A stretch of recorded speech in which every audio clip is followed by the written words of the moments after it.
Kota kosong. Beberapa anak tikus pemburu narkoboy kini berusia 5 bulan dan menjadi lincah dan aktif, sering menggali akar pohon di hutan suci. Bayi-bayi Heido terlahir dengan keberuntungan. Mereka telah menggali akar pohon-pohon suci sejak mereka masih muda. Diam, semuanya diam. Guru Gu memanggil murid-muridnya dan 6 tikus pemburu obat. Setiap kali gurunya memberikan pelajaran, Zhao Er adalah yang paling serius. Ia segera membawa kembali bayi tikus pemburu obatnya, meletakkannya di depannya, dan berkata, Guo, bersikaplah baik dan jangan berlarian. Guru akan memberikan ceramah. Tong memegang keranjang besar. Kiu dan tuan-tuan berada di dalam keranjang. Mereka selalu gelisah dan terus berusaha melompat keluar. Dia mengulurkan tangan dan menekan kedua benda kecil itu ke dalam keranjang. Dengar baik-baik, anak tikus pencari obat harus mulai belajar menemukan ramuan saat mereka berusia 5 bulan. Master Gu berhenti sejenak di sini dan menunggu seseorang untuk muncul dengan peran pendukung. Zhao Er adalah yang paling mendukung di antara semua saudara dan saudari, dan segera bertanya guru, bagaimana Anda mengajari Guo menemukan ramuan? Guru Gu mengangguk puas, dan melanjutkan, di alam liar, anak tikus pemburu obat mulai memakan tanaman obat saat berusia 3 bulan. Saat berusia 5 bulan, tanaman obat yang digali oleh induk tikus pemburu obat biasanya tidak cukup untuk memberi makan anak tikus. Pada saat ini, anak tikus akan mengikuti induknya ke pegunungan untuk menggali tanaman obat, memakannya sambil jalan. Zhao Er mengerutkan kening dan melihat sekeliling, lalu berkata, tapi tidak ada ramuan ajaib di sini. Meskipun ada hamparan hutan suci yang luas di dunia kecil kota Void, hutan tersebut baru terbentuk belum lama ini, dan belum ada bunga dan tanaman eksotis dewasa yang muncul. Zhao Er adalah yang terpintar. Guru Gu memujinya dan melanjutkan, kemarin, gurumu meminta Heido untuk mengubur 5 potong tukahu merah di hutan. Kami akan meminta anak tikusmu untuk menggalinya nanti. Ini jelas merupakan simulasi pengajaran. Kokosporia merah dibuat dengan cara mengubur kacang hitam di dalam tanah, jadi efek pengajarannya tidak akan buruk. Baiklah, taruh semua bayi tikus itu. Guru Gu memberi salam kepadanya, lalu memerintahkan Heido, bawa anak-anakmu dan pergilah menggali tanaman obat. Ini adalah keterampilan yang kau butuhkan untuk mencari nafkah, kau harus mempelajarinya dengan baik. Mencicit. Heido mencicit dan memimpin 5 anak tikus pemburu narkoboy, membentuk garis lurus dan menuju hutan suci. Beberapa mahasiswa dari jurusan alkimia segera mengikuti, mengamati tikus pemburu obat yang tengah mencari ramuan ajaib itu dengan penuh minat. Mencicit. Heido membawa 5 bayi tikus pemburu narkoboy di bawah pohon besar, lalu menunjuk dan memanggil beberapa kali, dan mulai menggali lubang dengan cakarnya. 5 ekor tikus kecil yang mencari obat berkumpul dan mengamati dengan rasa ingin tahu. 2 di antaranya mencoba menggali beberapa kali, tetapi kemudian merasa bosan dan mulai bermain dengan saudara-saudaranya di sebelah mereka. Cekik. Ada nada serius dalam suara Heido. Kedua anak tikus pemburu narkoboy yang sedang bermain-main itu langsung berhenti dan menatap bingung ke arah perbuatan ayahnya. Heido segera menggali lubang di bawah pohon, merangkak masuk dan menyeret keluar sepotong kelapa poria merah. 5 bayi tikus tabib mencium bau ramuan itu, lalu tanpa diminta, mereka langsung mengelilinginya dan mulai menggigitinya. Potongan daging tukahu merah ini hanya seukuran telapak tangan, tidak cukup untuk dimakan 5 bayi tikus obat, dan habis dalam beberapa gigitan. Heido mencicit lagi dan terus berlari menuju akar pohon besar kedua. Setelah dijinakkan oleh tukahu merah yang lezat tadi, kelima anak tikus pemburu narkoboy menjadi kecanduan dengan rasanya dan mengikutinya. Kali ini, Heido bukan satu-satunya yang menggali lubang. 5 bayi tikus pemburu narkoboy juga ikut bergabung. Meskipun penambahan 5 bayi tikus tidak terlalu mempercepat kecepatan menggali, hal itu malah memengaruhi kinerja Heido. Setelah lubang itu digali, harum obat dari biji salak merah tercium keluar. Kelima bayi tikus pemburu narkoboy itu mencicit kegirangan, menunggu ayah mereka mengeluarkan makanan lezat itu. Setelah Heido selesai menggali lubang kali ini, dia tidak menyeret poria merah itu keluar, melainkan melangkah keluar dan mengarahkan cakarnya ke pintu masuk lubang. 5 bayi tikus narkoboy berkerumun di pintu masuk gua, melihat ke dalam, tetapi tidak ada satupun yang berani masuk. Zhao Er sedikit cemas dan berkata, Guo, masuklah. Diam, bisik Guru Gu, jangan cemas, santai saja. Namun, Heido tidak berniat melakukannya dengan lambat. Ia langsung maju dan menggunakan kepalanya untuk mendorong bola ke tengah. Bola itu menggelinding ke dalam lubang, lalu mencoba bersikap pintar dan berbaring di dalam lubang untuk mengunyah kelapa poria merah dan menolak untuk keluar. Terdengar suara mengunyah, dan keempat anak tikus pemburu narkoboy lainnya tak kuasa menahan diri dan berebut masuk ke dalam lubang. Namun, gua ini hanya dapat menampung 2 anak singa. Pada akhirnya, Guo bergegas ke depan, mengebor ke dasar gua, dan mulai bersaing untuk mendapatkan makanan dengan Qiu-Qiu. 3 orang lainnya terjebak di pintu masuk gua dan tidak bisa masuk. Mereka menendang-nendangkan kaki mereka dengan keras dan mencicit. Master Gu melihat ini dan berkata dengan serius, "Hei Dou, ini tidak benar. Jika monster muncul, itu akan sangat berbahaya." Hei Dou membuka mulutnya dan meraung, lalu meraih satu dan menyeretnya keluar dari lubang, lalu yang kedua, yang ketiga, hingga kelimanya terseret keluar. Kali ini giliran Qiu-Qiu yang menjadi orang jahat, jadi Hei Dou mencengkeram Qiu-Qiu dengan cakarnya dan memberinya pelajaran. Setelah memberi mereka pelajaran, Hei Dou masuk ke dalam gua dan menyeret keluar beruang merah itu dan memberikannya kepada keempat anak beruang lainnya. Qiu-Qiu dihukum dan ditinggalkan begitu saja. Berdecit, berderit, berderit. Qiu-Qiu berguling-guling di tanah dan menangis, tampak sangat sedih. Ketika Tong melihatnya, dia segera berjalan mendekat, mengulurkan tangan dan menyentuhnya, lalu mengambil buah spiritual dan berkata, "Qiu-Qiu, makanlah ini." Tuan Gu segera mengerutkan kening, melangkah maju untuk menghentikannya, dan berkata, "Tong, kamu tidak bisa melakukan ini." Tapi Qiu-Qiu sungguh menyedihkan, kata Tong sambil cemberut. Guru Gu mengajarkan dengan serius Anda tidak akan mendapatkan pahala karena melakukan kesalahan. Jika Anda mendapatkan pahala karena melakukan kesalahan, maka Qiu-Qiu akan berpikir bahwa selama dia melakukan kesalahan, dia dapat memakan buah spiritual, dan dia akan terus melakukan kesalahan, yang mana itu salah. Tong tampaknya mengerti apa yang dikatakannya. Dia sendiri masih anak-anak, tetapi menurutnya, semua saudara laki-lakinya menghormati kakek Gu, dan dia ingin menjadi seperti itu, jadi dia dengan patuh mengambil kembali buah spiritual itu.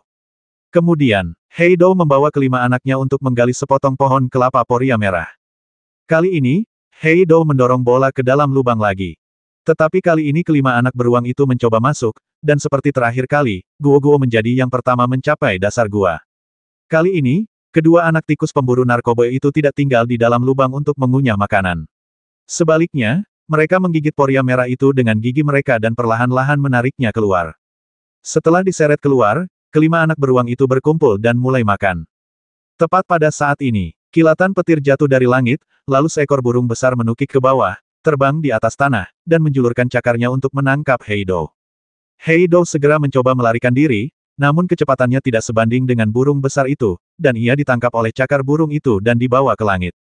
Tong memperlihatkan ekspresi terkejut, lalu menunjuk ke arah burung yang terbang dan berteriak, "Itu saudaraku." Tuan Gu menatap kilat yang muncul dan menghilang dengan cepat, lalu bergumam apa yang akan dilakukan bocah ini dengan terburu-buru. "Kalian, terus bawa tikus pemburu obat kalian untuk menggali pohon kelapa poria merah di dekat sini. Aku akan datang lagi untuk memeriksanya di malam hari." Master Gu menugaskan tugas-tugas tersebut. "Baik, Guru." Zhao Er menyetujui dengan serius. Setelah Guru Gu mengatur tugas untuk beberapa muridnya, dia pergi mencari kenalannya di pasukan Long Yuan. Hei Dou tertangkap oleh bola petir. Master Gu tidak terlalu khawatir tentang hal ini, tetapi tatapan Ye Xuan yang tergesa-gesa membuatnya merasa bahwa sesuatu yang besar telah terjadi. Ketika Tuan Gu tiba di rumah jenderal, Qin Tai'a dan para jenderal dari masing-masing kubu tengah mendiskusikan urusan militer. Kecepatan perahu terbang cahaya mengambang yang dinaiki Night Owl jauh lebih lambat dibandingkan dengan Thunderbolt, jadi Night Owl belum kembali ke kota kuno Zenyu, tetapi hal ini tidak menghalanginya untuk meneruskan informasi itu kembali terlebih dahulu. Setelah Qin Tai'a menerima berita bahwa leluhur setan angin hitam telah terbangun, ia segera memanggil para jenderal dari setiap kubu untuk membahas masalah tersebut. Ketika aula urusan militer sedang membahas urusan militer, wajar saja jika Tuan Gu tidak bisa masuk, jadi dia hanya bisa meminta pengawal pribadi Long Yuan untuk menyampaikan pesan ke dalam. Respons yang dia dapatkan adalah akan segera ada aksi militer dan dia diberi tahu untuk tidak khawatir. Di aula urusan militer, Qin Tai'a menatap peta di dinding, berpikir sambil menggambar lingkaran di dataran bersalju di sebelah utara kota Baiyue dengan jarinya. Bayangan burung hantu malam muncul dalam formasi di dekatnya. Titik titik titik, titik titik titik. Qin Tai'a bertanya, "Apakah kamu tahu lokasi pasti obat ajaib itu?" "Entahlah, tapi berdasarkan pengalaman sebelumnya, klan Ibel Langit pasti punya cara khusus untuk memastikan lokasinya. Karena gua itu disegel oleh leluhur Ibel, pasti ada bekas yang tertinggal," jawab bayangan burung hantu malam. Di peta, kota Gigi Hitam berjarak 300 mil dari kota Baiyue, dan Gunung Dewa Ibel juga berjarak lebih dari 300 mil dari kota Baiyue. Kota Gigi Hitam, Gunung Dewa Ibel, dan kota pemujaan bulan hampir membentuk segitiga sama sisi. Namun, medan Gunung Dewa Ibel cukup rumit, dan pasti akan memakan waktu lebih lama untuk mencapai kota Baiyue daripada memulai dari kota Gigi Hitam. Apakah itu tentara Tianyao atau tentara Long Yuan? jika mereka ingin memasuki padang salju di utara kota Baiyue, mereka harus merebut kota Baiyue. Ye Xiao kemudian berkata, Mayor Jenderal berkata bahwa jika memungkinkan, dia berharap kita dapat segera mengambil alih kota Baiyue dan menghentikan pasukan Ibel Surgawi di kota Baiyue. Qin Tai'e menatap peta itu dengan mata membara, mengangguk dan berkata, ini memang rencana yang bagus. Jauh di dalam padang salju di sebelah utara kota Baiyue, terdapat obat ajaib yang dibutuhkan leluhur Ibel Angin Hitam. Jika pasukan Ibel Langit ingin memasuki padang salju, mereka harus melewati kota Baiyue. Qin Tai'e segera mengambil keputusan dan memerintahkan, sampaikan perintahku. Kavaleri Elang Dewa, Kavaleri Dewa Angin, Kavaleri Jurang Naga, dan formasi perahu terbang cahaya terapung, segera berangkat dan langsung menuju kota Baiyue. Dalam waktu 3 jam, aku ingin bendera pasukan Jurang Naga dikibarkan di puncak kota Baiyue. Ya, semua jenderal tentara Long Yuan menerima perintah secara serempak, bergegas keluar dari aula urusan militer, dan kembali ke kamp untuk memimpin pasukan berangkat. Suara gemuruh kuku besi bergema di seluruh kota Gigi Hitam, dan 300.000 prajurit kavaleri bergegas keluar dari gerbang kota dan menuju ke utara. Pada saat yang sama, 1000 perahu cahaya terapung naik ke langit, menyelam ke awan dan menghilang. Ketika Gurugu melihat para jenderal Long Yuan bergegas keluar dari aula urusan militer, dia langsung tahu bahwa perang lain akan segera dimulai. Dia bergegas kembali ke dunia kecil kota Void dan memanggil murid-muridnya, cepat, cepat, berhenti menggali tukahu merah. Cepat masuk ke aula formasi, cepat, cepat. Tong dan yang lainnya segera mengambil tikus pencari obat dan berbalik untuk berlari menuju aula formasi. Di atas susunan perahu terbang cahaya terapung, Batalion Hercules milik Pei Sanyu semuanya berada di atas perahu terbang, bergegas menuju kota Baiyue dengan kecepatan tercepat. 1000 perahu lampu terapung terbang di atas lautan awan, menantang angin dan ombak. Tiba-tiba, gelombang aneh terdengar dari awan di timur. Pei Sanyu segera berteriak hati-hati. Semua pasukan siaga. Panah raksasa di Floating Light Flying Boat segera berubah arah dan membidik ke arah awan di sebelah timur. Tidak lama kemudian, sebuah perahu terbang ringan yang mengapung menerobos awan di timur, diikuti oleh yang kedua, yang ketiga. Semakin banyak kapal terbang ringan yang mengambang muncul. Sekilas, mereka memenuhi seluruh langit. Jumlah mereka bahkan lebih banyak dari pasukan Long Yuan. Ini sebenarnya adalah armada kapal terbang ringan yang mengambang. Pei Sanyu melihat bendera-bendera di perahu terbang ringan itu dengan jelas, lalu menekan telapak tangannya dan berkata itu pasukan Zhou Agung, letakkan busur panahmu. Panah otomatis telah diturunkan, tetapi peringatan belum dicabut. Pei Sanyu berdiri di atas kapal terbang lampu apung terdepan dan berteriak kepada kapal terbang lampu apung andalan di seberangnya siapa jenderal di seberang sana. Seorang wakil jenderal di kapal induk tentara Zhou Agung berteriak dengan nada memerintah siapa yang memanggil. Sebutkan namamu.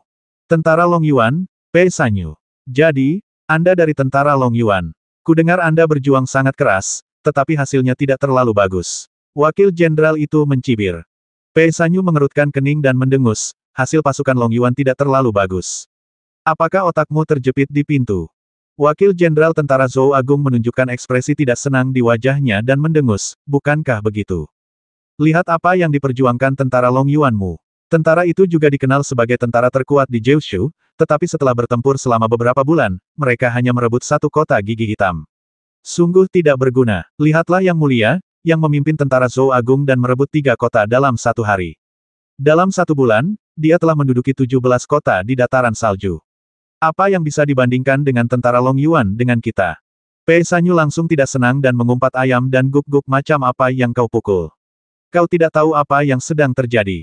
Sejak tentara Long Yuan menyerang ibu kota kuno Zhenyu, mereka memenangkan 7 pertempuran berturut-turut dan benar-benar menghancurkan takdir nasional negara kuno Tianyao.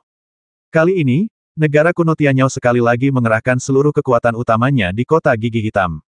Dapat dikatakan bahwa tentara Long Yuan selalu menyerang kekuatan utama kerajaan kuno Tianyao.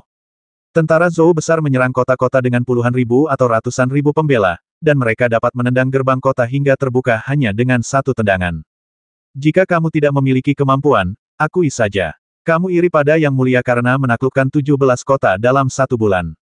Hanya itu yang kamu miliki. Wakil Jenderal Pasukan Zhou Agung berkata dengan nada meremehkan. Pei Sanyu segera menjadi marah dan hendak meledak. Salah satu letnannya segera melangkah maju dan berbisik, Jenderal, situasi secara keseluruhan lebih penting. Kita punya misi yang harus diselesaikan. Meskipun Pei Sanyu memiliki kepribadian yang lugas, ada alasan mengapa ia mampu menduduki jabatan di kamp Hercules. Dia mudah marah, tetapi dia tahu prioritasnya. Kini setelah ia harus melaksanakan misi militer, ia menahan amarahnya dan berteriak, maju terus dengan kecepatan penuh. Ini juga menjadi alasan mengapa Qin Tai'e tidak pernah memperlakukannya berbeda saat menugaskannya tugas militer karena karakternya yang lugas. Akan tetapi, armada kapal terbang tentara Zhou besar tidak berniat menyerah dan mempercepat laju untuk mengejar. Wakil Jenderal pasukan Zhou Agung kemudian berteriak, kemana kalian pergi terburu-buru? Jika kalian tidak bisa menang, kalian dapat meminta bantuan kami. Kami memiliki 1.500 kapal terbang ringan yang mengapung, dan kekuatan tempur kami jauh melampaui jangkauan 1.000 kapal kalian. Pei Sanyu berkata dengan marah dan wajah dingin, siapa namamu? Katakan padaku namamu. Armada kapal terbang cahaya terapung Angkatan Darat Zhou Agung, Wakil Komandan Utama Ma Dongzheng. Ingat ini dengan jelas, jangan lupakan itu. Baiklah, aku akan mengingatnya. Aku akan menemuimu setelah pertarungan hari ini selesai. Pei Sanyu mendengus. Jangan menunggu. Jika kamu kalah hari ini, tidak akan ada masa depan, kata Ma Dongzheng dengan nada sinis. Melihat ke arahmu, kau akan menyerang kota Baiyue. Kudengar kota Baiyue adalah tempat kelahiran leluhur Ibel besar dari suku Gigi Hitam. Dengan kekuatan militermu yang terbatas, kau mungkin tidak akan bisa mengalahkannya. Ma Dongzheng berkata dengan nada sarkastis. Armada kapal terbang tentara Long Yuan meninggalkan kota Gigi Hitam dan langsung menuju kota Baiyue. Oleh karena itu, target yang akan diserang tidak sulit ditebak, dan orang bisa mengetahuinya hanya dengan melihat peta. Pei Sanyu berdiri di haluan kapal induk dengan wajah tegas, menahan amarah di dadanya, dan mendengus hari ini, pasukan Long Yuanku pasti akan menerobos kota Baiyue. Ma Dongzheng jelas-jelas diinstruksikan oleh atasannya, dan melanjutkan melihat kecepatan kalian menaklukkan kota-kota, saya rasa itu tidak akan berhasil. Saya tidak takut memberitahu kalian bahwa kami akan menyerang kota Gletser. Ini adalah kota ke-18 yang telah kami serang. Lihatlah kalian, sejauh ini kalian baru menaklukkan kota Gigi Hitam. Cek, saya rasa kecepatan kami menaklukkan kota Gletser pasti akan lebih cepat daripada kalian dalam menaklukkan kota Pemujaan Bulan. Pergi dan serang kota Gletsermu dan berhenti ganggu aku. Pei Sanyu mendengus. Ma Dongzheng berbalik dan berjalan ke kabin kapal terbang utama dan melapor kepada Jun Tianwen yang mulia, pasukan Long Yuan seharusnya menyerang kota Baiyue. Pasukan kita harus berbalik ke kota Bingchuan. Jun Tianwen mengangkat tangannya untuk menyela dan berkata, jangan khawatir, pergilah ke kota Baiyue. Ketika pasukan Long Yuan gagal merebut kota Baiyue, kita akan mengalahkan kota itu dalam satu pertempuran dan biarkan mereka melihat siapa penguasa Jiushu. Baik, Ma Dongzheng menerima perintah itu dan turun untuk menyampaikan pesan, memerintahkan armada kapal terbang untuk maju dengan kecepatan penuh menuju kota Baiyue. Armada kapal terbang tentara Long Yuan mulai melambat ketika berada 50 mil jauhnya dari kota Baiyue, mengaktifkan formasi isolasi, bersembunyi di awan, dan menunggu kedatangan 3 kavaleri Long Yuan. Meskipun kecepatan kavaleri sangat cepat, tetap saja tidak dapat dibandingkan dengan kapal terbang ringan yang mengambang. Oleh karena itu, Pei Sanyu bersembunyi di awan dan menunggu sesuai dengan rencana yang ditetapkan. Namun, armada kapal terbang tentara Zhou besar yang mengejar mereka tidak menunjukkan niat untuk melambat dan terbang langsung di atas kota Baiyue. Begitu 1.500 perahu terbang cahaya muncul di langit, mereka segera membangkitkan kewaspadaan kota Baiyue. 300.000 Ibel surgawi segera naik ke atas kota untuk mempersiapkan pertahanan, dan pada saat yang sama mengirim pesan untuk memberitahu Raja Ibel Gigi Hitam yang berada jauh di Gunung Dewa Ibel.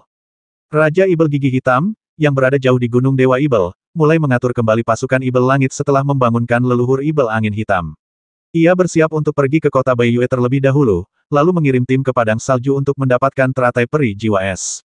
Raja Ibel Gigi Hitam tidak terburu-buru pada awalnya. Ia berencana untuk mengatur ulang dirinya terlebih dahulu dan kemudian berangkat ke kota Baiyue keesokan harinya. Namun, ketika Raja Ibel Gigi Hitam mengetahui bahwa sebuah perahu terbang manusia muncul di langit di atas kota Baiyue, ia menjadi panik dan segera memerintahkan seluruh pasukan untuk bergegas ke kota Baiyue. Di luar kota Pemujaan Bulan, armada tentara Zhou Agung yang dipimpin oleh Jun Tianwen baru saja berhenti di atas kota Baiyue. Armada itu tidak melancarkan serangan maupun pergi, seolah-olah sedang menunggu untuk menonton pertunjukan. Pei Sanyu melihat armada kapal terbang milik pasukan Zhou Agung terbang tepat di atas kota Baiyue dan langsung mengumpat dasar orang-orang bodoh. Mereka sudah membuat musuh waspada. Jenderal, apa yang harus kita lakukan sekarang? Jika pengepungan berjalan lambat, Raja Ibel Gigi Hitam akan tiba bersama pasukan Ibel Langit, dan situasi pertempuran akan sangat tidak menguntungkan bagi kita.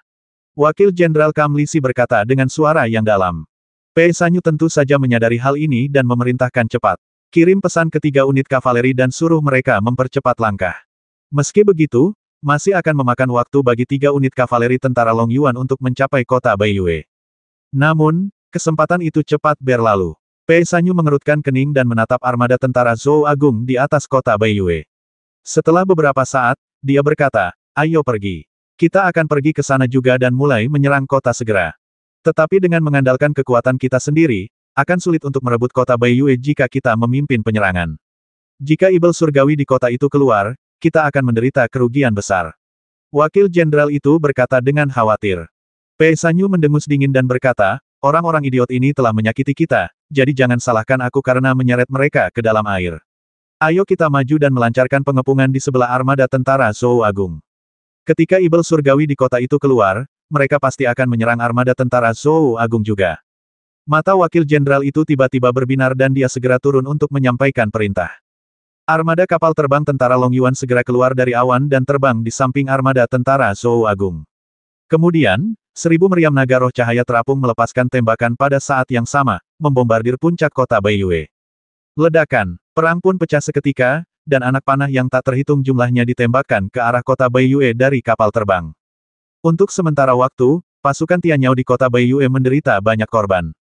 Jenderal Serigala Setan Langit kota Baiyue sangat marah dan ingin bergegas keluar kota, tetapi ketika dia melihat 2.500 kapal terbang di langit, dia langsung ketakutan dan hanya bisa memerintahkan formasi pertahanan kota untuk diaktifkan untuk melawan. Pei Sanyu berdiri di atas kapal induk, melihat ke arah Ibel Surgawi di bawah yang dipukuli dan melarikan diri, dan tertawa pukul dia.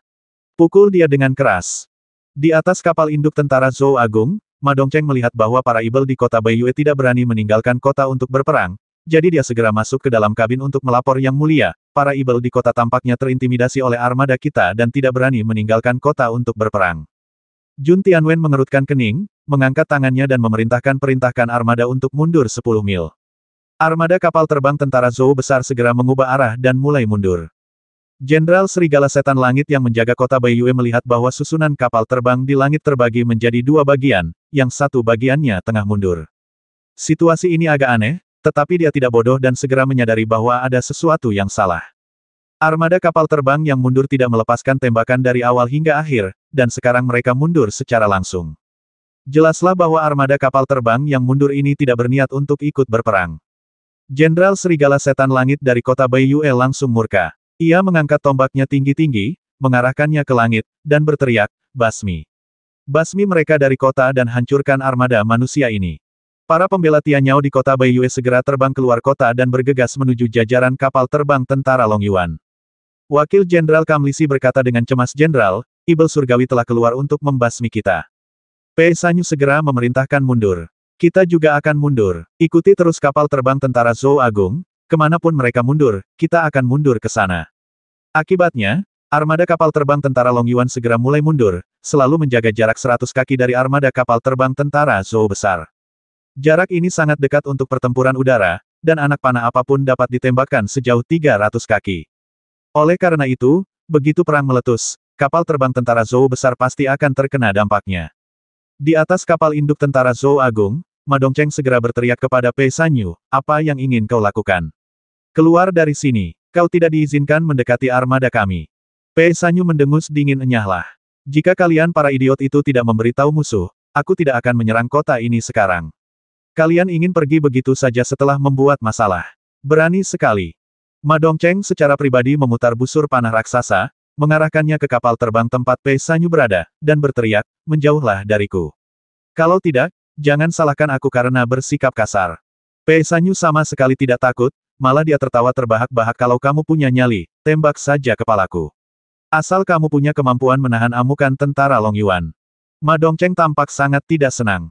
Meskipun dia menggunakan panah raksasa untuk mengancam Pei Sanyu, dia tidak berani menembakkan anak panah-panah raksasa. Begitu dia melancarkan serangan terhadap tentara Long Yuan, sifat situasi akan berubah total. Dia tidak sanggup menanggung hal sebesar itu, jadi dia benar-benar tidak berani. Ma Dongcheng tidak berani benar-benar menyerang kapal terbang tentara Long Yuan, tetapi dia tetap memerintahkan armada kapal terbang untuk terus mundur. Pei Sanyu terus bertempur melawan pasukan Ibel Surgawi kota Baiyue sambil mundur, mencoba memperpendek jarak dengan armada kapal terbang pasukan Zhou besar. Tak lama kemudian, kapal terbang tentara Zhou besar terkena serangan setan langit dan terpaksa melancarkan serangan ke setan langit. Perkelahian hebat terjadi antara dua armada kapal terbang dan garnisun setan surgawi kota Baiyue. Di tengah keributan itu, Jun Tianwen terus memerintahkan armada untuk mundur. Kapal terbang ringan yang mengapung itu sangat cepat, dan kedua armada kapal terbang itu mundur sejauh 50 mil dalam waktu singkat. Pasukan setan langit kota Baiyue mengejar hingga jarak yang sangat jauh, sehingga mereka tidak meneruskan pengejaran dan segera berbalik dan kembali ke kota Baiyue. Karena pertempuran yang tergesa-gesa tadi, banyak kapal terbang tentara Zhou besar rusak. Ma Dongcheng tampak sangat tidak senang. Ia memerintahkan agar kapal terbang itu diperbaiki dan berteriak kepada Pei Sanyu bagus. Bagus sekali. Jangan berani-beraninya kau berkomplot melawan kami. Tahukah kau siapa yang bertanggung jawab atas kapal induk itu? Jika ada orang di kabin yang terluka, bahkan 100 nama pun tidak akan cukup untuk mengganti rugi. Aku tidak peduli siapa dia. Dia datang untuk menyabotase operasi kita. Setelah aku menyelesaikan pertempuran ini, aku akan melapor kepada jenderal dan menjelaskan tindakanmu dengan jelas. Pei Sanyu mendengus dingin. Hanya kalian berdua, kalian semua mungkin akan mati di kota Baiyue sebelum pertempuran ini berakhir. Ma Dongcheng mencibir. Jangan bandingkan diri kalian dengan pasukan Long Yuan. Hanya karena kalian telah menaklukkan beberapa kota di mana pasukan utama pasukan Tianyao tidak ditempatkan, apakah kalian pikir kalian tak terkalahkan? Di mataku, kalian hanyalah sekumpulan sampah. Pei Sanyu mengumpat. Ma Dongcheng sangat marah sehingga wajahnya menjadi jelek. Dia mendengus, bagus sekali. Aku akan menunggu dan melihat apakah kalian mampu menerobos kota Baiyue.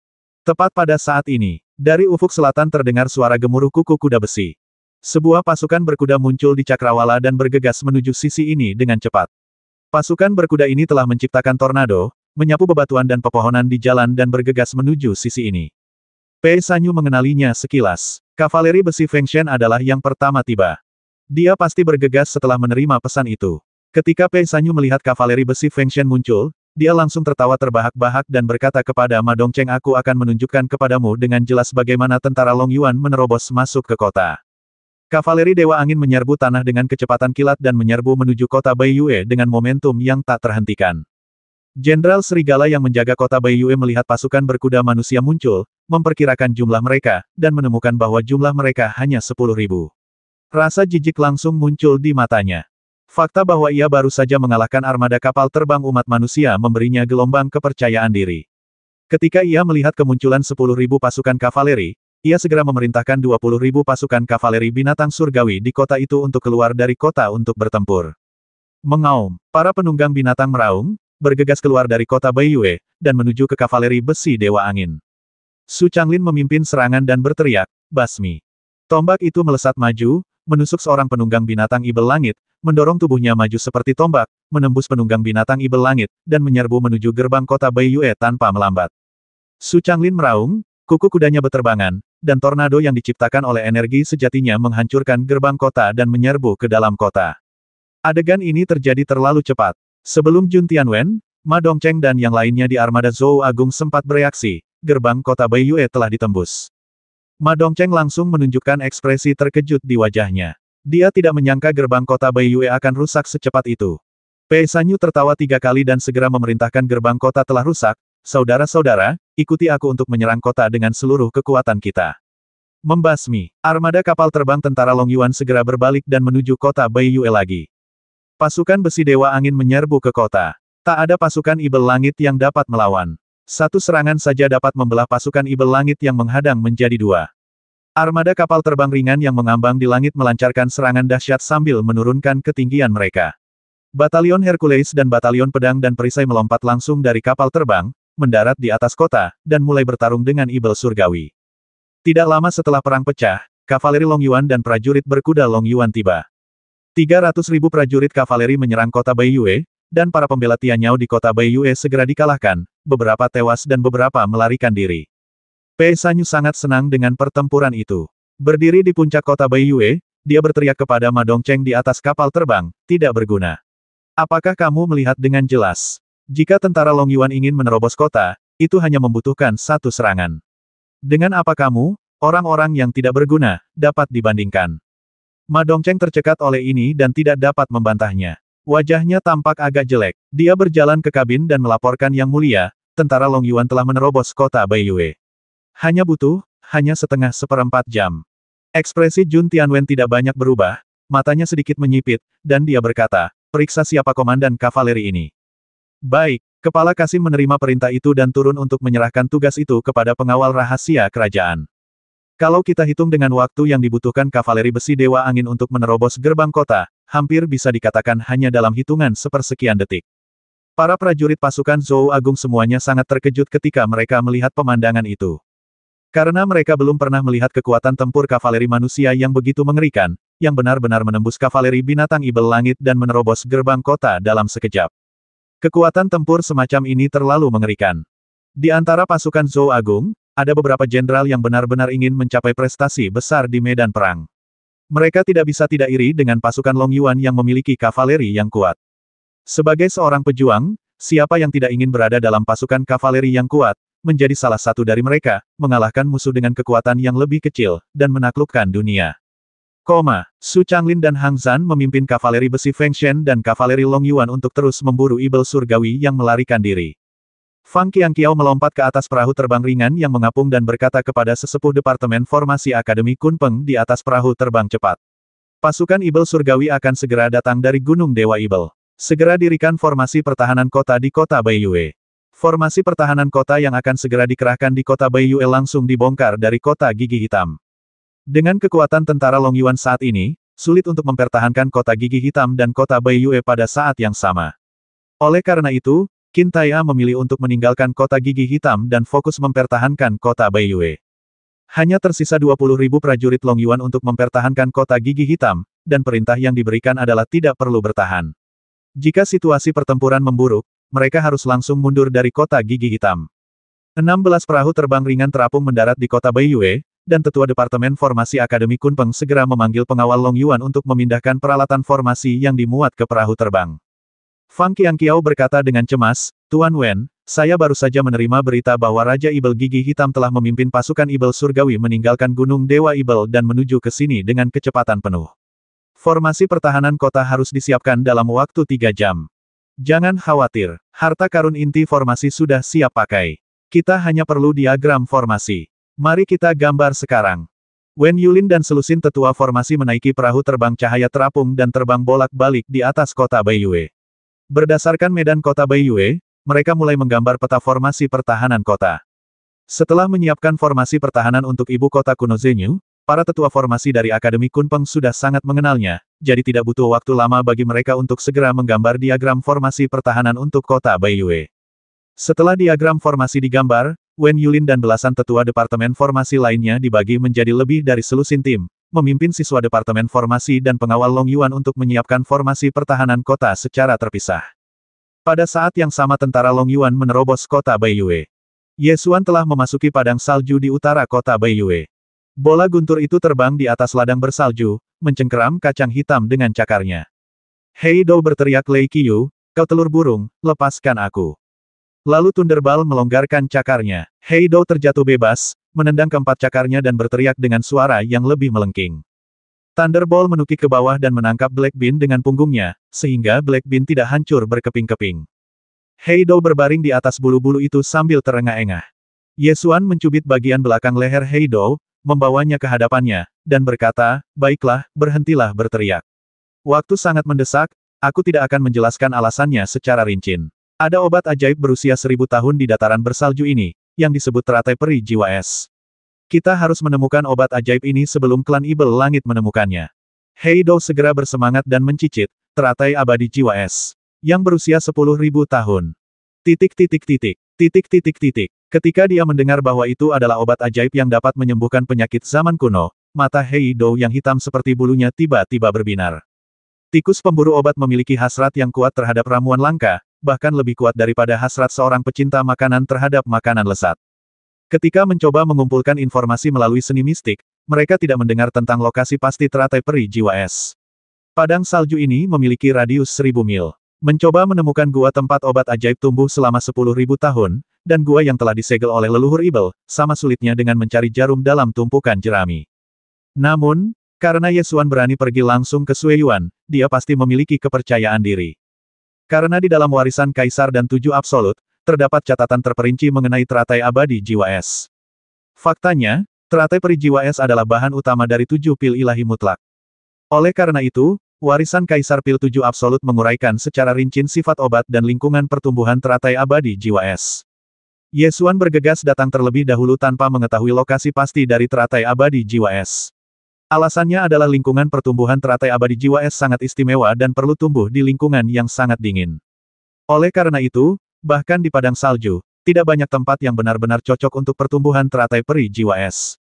Namun, area padang salju ini terlalu luas. Bahkan jika kita mengetahui lingkungan pertumbuhan yang dibutuhkan oleh teratai peri jiwa es, tetap saja tidak mudah untuk menemukan teratai peri ini di padang salju. Yesuan menunjuk ke sebuah gunung tinggi yang diselimuti salju di padang salju dan berkata, "Pergilah ke sana." Bola guntur itu melepaskan lingkaran petir dan melaju kencang menuju pegunungan yang diselimuti salju. Pada saat yang sama, di sebelah timur laut Gunung Dewa Ibel, Raja Ibel Gigi Hitam memimpin pasukan Ibel Langit bergerak cepat. Saat mereka berada di tengah perjalanan, Raja Ibel Gigi Hitam menerima berita bahwa kota Baiyue telah ditembus. Dia tidak terkejut mendengar berita itu, karena kota Baiyue hanya memiliki 300.000 pembela dan tidak memiliki kemampuan untuk melawan tentara Long Yuan, jadi tidak dapat dihindari bahwa kota itu akan ditembus. Dia hanya kesal karena kota Baiyue ditembus terlalu cepat, dan segera mendesak pasukan Tianyao untuk mempercepat, berharap dapat melancarkan serangan sebelum pasukan Long Yuan memiliki pijakan yang kuat. Di antara pasukan Ibel Surgawi, ada seekor naga bumi bertanduk satu raksasa. Naga bumi bertanduk satu ini sebesar gunung, seperti gunung yang bergerak. Satu langkah saja sudah cukup bagi penunggang binatang Ibel Langit untuk berlari lama sebelum mengejarnya. Di punggung naga bumi unicorn, ada istana terbuka yang megah. Di tengah istana ada singgasana, dan di singgasana itu duduk Ibel Surgawi yang kering dan tua.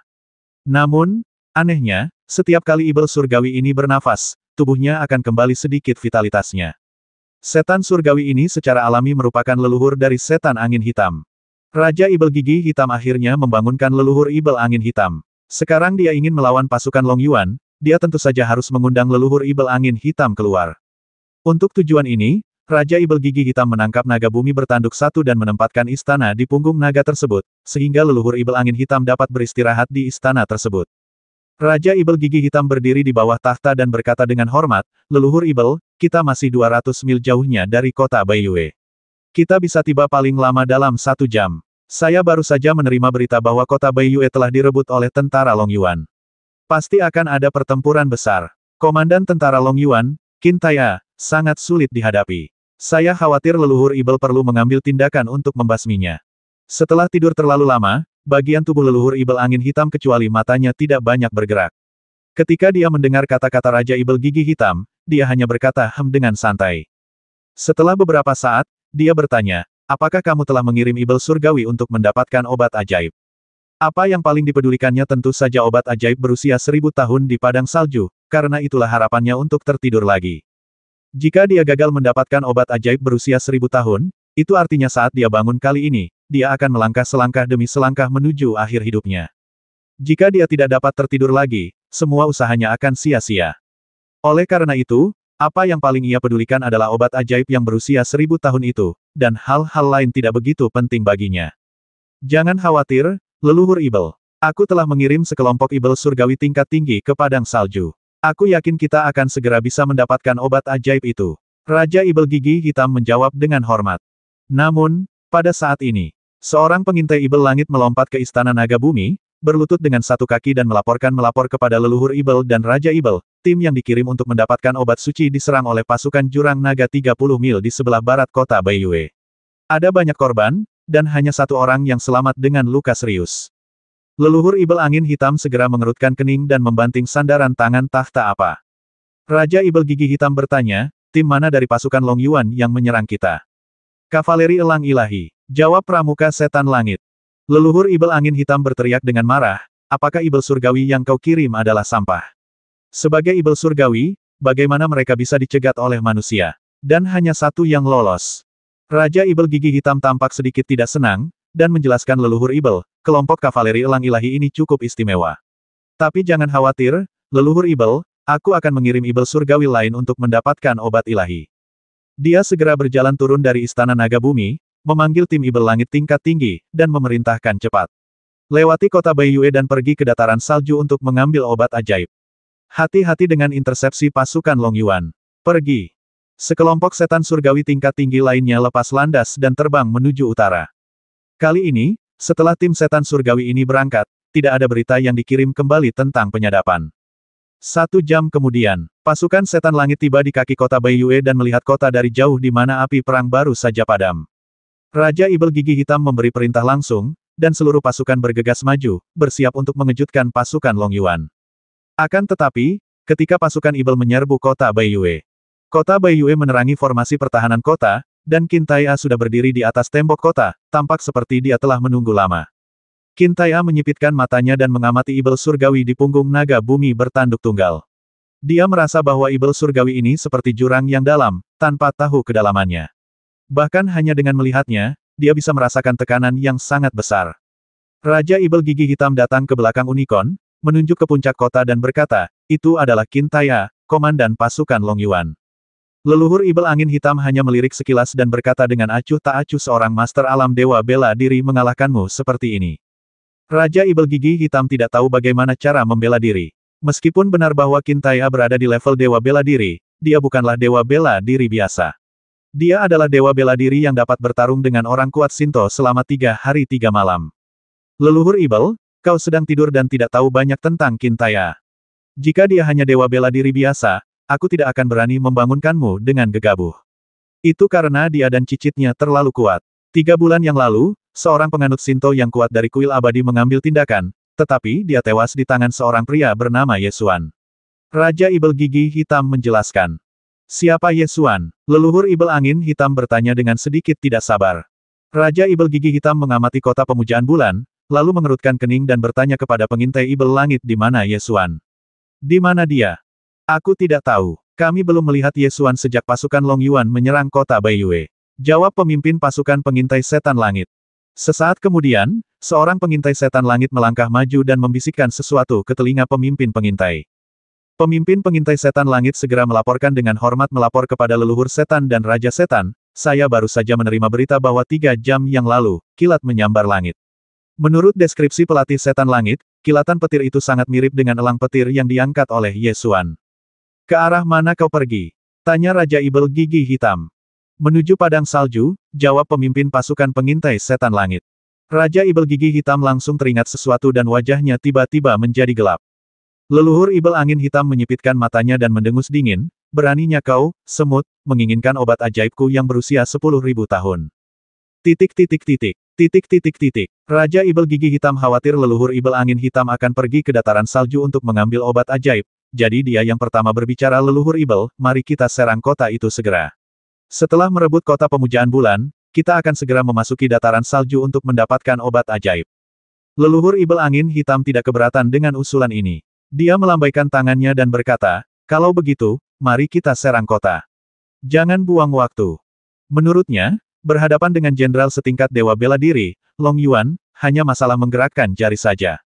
Diperlukan waktu paling lama setengah jam untuk merebut kota Baiyue. Jangka waktu ini tidak menghalanginya untuk mendapatkan obat ajaib berusia 1000 tahun. Raja Ibel Gigi Hitam segera memberi perintah serang kota. Semua pasukan, serang kota. Tentara Ibel surgawi tidak menyiapkan senjata pengepungan atau mempersiapkan taktik apapun, dan langsung memulai pengepungan. Jutaan setan surgawi menyerbu menuju kota Baiyue, dan teriakan pembasmian mengguncang langit. Pasukan Long Yuan berbaris di atas kota untuk bertahan secara tertib. Panah dewa raksasa, batalion panahan, meteor api, dan meriam naga cahaya terapung ditembakkan pada saat yang sama dan diledakkan ke arah pasukan setan langit.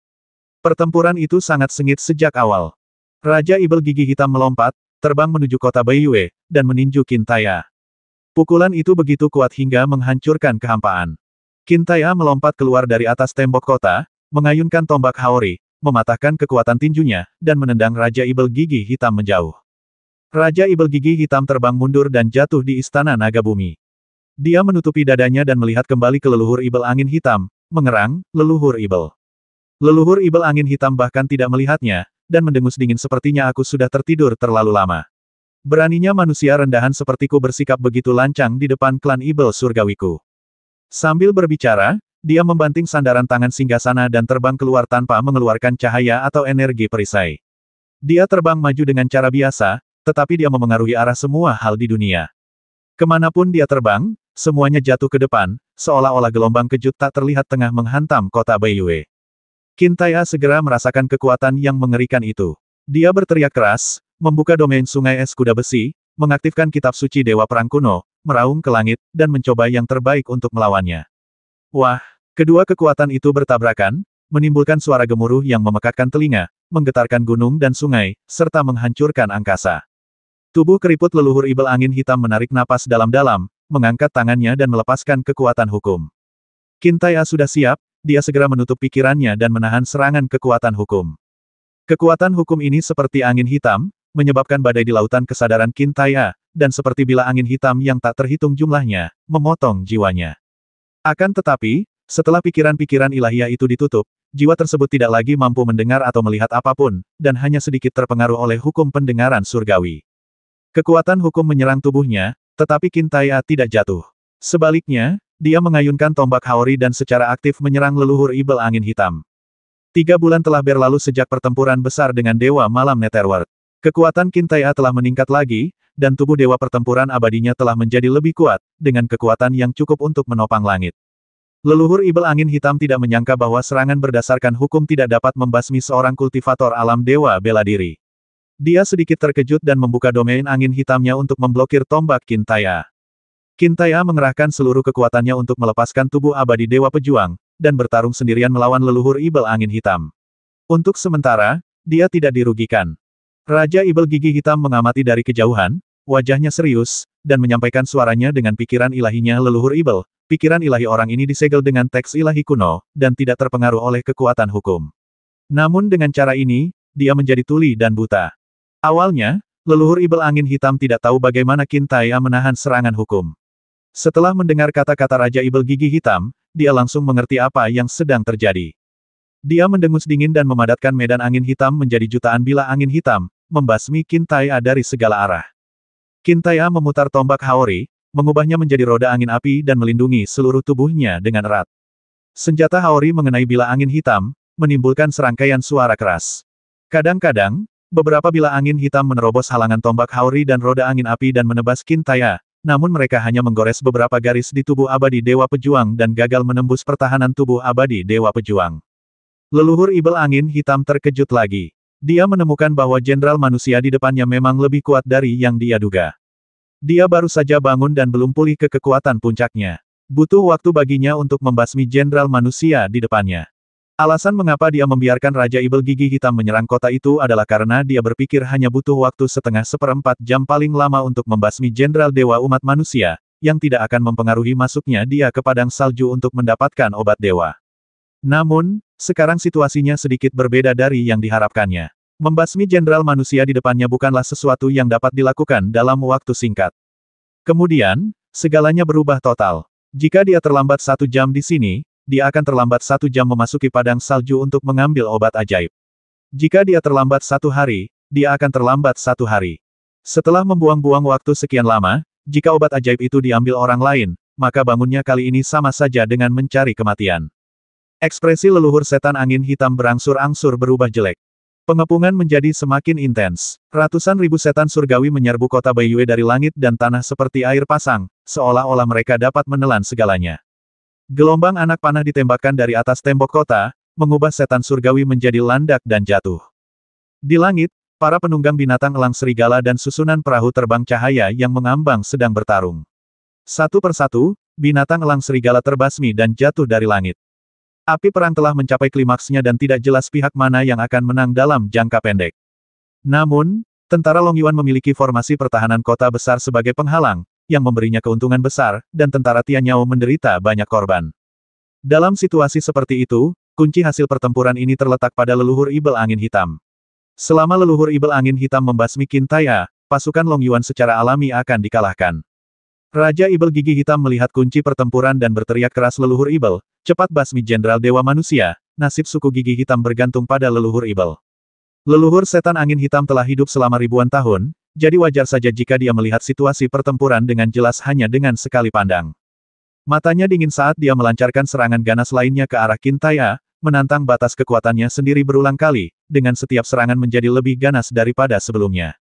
Namun, Qin Tai'a berhasil menggagalkan serangannya berkali-kali, melawan leluhur setan angin hitam sendirian tanpa ada tanda-tanda kekalahan. Leluhur setan angin hitam terus-menerus melancarkan serangan kuat, masing-masing lebih mengejutkan daripada sebelumnya, dan penilaiannya terhadap Qin Taiya terus membaik.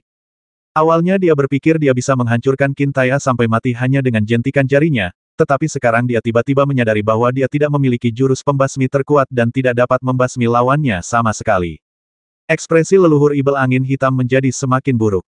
Jika dia menunda di sini selama 1/4 jam lagi, kemungkinan obat ajaib berusia 1000 tahun itu akan diambil oleh seseorang akan meningkat. Kemarahan muncul di wajahnya, dan dia menyatukan kekuatan hukum ke dalam bilah angin hitam, menggunakan jurus pembasmi terkuatnya. 7 Dewa Pembasmi Gunting Angin. 2 bilah tornado hitam menyerang dengan liar ke bawah, saling terkait seperti gunting yang memotong langit, mencabik-cabik bumi dan mencekik Qin Taiya. Qin Taiya meraung, meningkatkan kekuatan kitab suci Dewa Perang kuno hingga ekstrim. Lapisan cahaya keemasan muncul di tubuhnya. Dia memutar tombak Haori dan mengambil pedang tornado. Titik. Kekuatan dahsyat itu bertabrakan, menghancurkan kehampaan dan menimbulkan suara yang memekakkan telinga. Ledakan. Kekuatan gunting angin 7 Dewa Pembasmi sangat kuat. 2 bilah tornado terus-menerus mendorong Qin Taiya mundur dan menghantam tembok kota, menghancurkannya dan membelah kota Baiyue menjadi 2. Namun, Qin Taiya tercekik sampai mati oleh pukulan ini. Setelah melihat ini, Raja Ibel Gigi Hitam akhirnya menghela napas lega dan berteriak, "Serang kota! Serang kota! Jenderal Long Yuan sudah mati. Tak seorang pun dari pasukan Long Yuan boleh dibiarkan hidup. Basmi mereka semua." Membasmi. Moral pasukan setan langit tiba-tiba melonjak, efektivitas tempur mereka meningkat, dan mereka memulai serangan balik yang panik. Ketika pasukan Long Yuan mendengar bahwa komandan mereka telah meninggal, sebagian besar dari mereka tetap tenang dan tidak mempercayai kata-kata Raja Ibel Gigi Hitam. Namun, serangan yang dilakukan oleh leluhur Ibel Angin Hitam tadi terlalu mengerikan. Satu serangan 7 Dewa Pembasmi Gunting Angin langsung memotong kota pemujaan bulan menjadi 2 bagian. Kekuatan semacam ini dapat dibandingkan dengan kekuatan surga, yaitu kekuatan yang hanya dimiliki oleh para dewa. Qin Taiya terkena serangan ini secara langsung. Meskipun tentara Long Yuan sangat setia kepada Qin Taiya, mereka mulai panik ketika melihat kekuatan mengerikan dari serangan ini. Situasi pertempuran segera berkembang ke arah yang tidak menguntungkan bagi pasukan Long Yuan. Tepat pada saat ini, cahaya keemasan muncul dari kota pemujaan bulan. Qin Taiya terbang tinggi ke langit sambil memegang tombak. Dia berdiri di udara seperti dewa perang, mengarahkan jarinya ke leluhur Ibel Angin Hitam dan berteriak, "Kau masih tidak bisa membasmiku." Wow, pasukan Long Yuan tiba-tiba bersorak, jenderal itu tidak mati. Jenderal itu adalah dewa perang di dunia. Tidak ada yang bisa mengalahkannya. Basmi Ibel-Ibel yang menipu rakyat dengan kebohongan mereka. Membasmi. Moral pasukan Long Yuan tiba-tiba melonjak, dan mereka mulai melakukan serangan balik, mengalahkan pasukan Tianyao selangkah demi selangkah. Qin Taiya memancarkan cahaya keemasan di sekujur tubuhnya, dan tubuh dewa perang yang tidak dapat dihancurkannya sangat kuat. Dia abadi dan tidak dapat dihancurkan, dan dia tidak terluka bahkan di bawah serangan terkuat leluhur Ibel Angin Hitam. Dia menyerbu bagaikan dewa perang emas, menghunus tombak Haori dan menusuk leluhur setan angin hitam. Wajah leluhur Ibel Angin Hitam sangat jelek. Dia tidak pernah menyangka bahwa serangan terkuatnya, 7 Dewa Pembasmi, tidak dapat membasmi lawannya. Apalagi, pertempuran ini sudah berlangsung selama 2 jam. Jika terus berlanjut, entah sampai kapan akan berlangsung. Leluhur setan angin hitam secara bertahap merasakan ada sesuatu yang salah. Setelah bertarung sekian lama, seorang pemuda kuat lain di alam Dao Dewa setengah langkah belum muncul di pasukan Long Yuan. Leluhur setan angin hitam menjadi semakin yakin bahwa manusia muda yang setengah langkah lagi menjadi dewa pasti telah pergi ke padang salju untuk mendapatkan obat ajaib. Dia tidak tahu bagaimana berita tentang obat ajaib itu bisa bocor, tetapi dia sangat yakin bahwa semakin lama dia menundanya, semakin besar kemungkinan obat ajaib itu akan diambil. Dia menyipitkan matanya dan menatap Qin Taiya, lalu membuat keputusan yang menentukan, berbalik dan terbang kembali ke belakang Unicorn, menunjuk ke utara, dan memerintahkan lewati kota Baiyue dan masuki padang salju.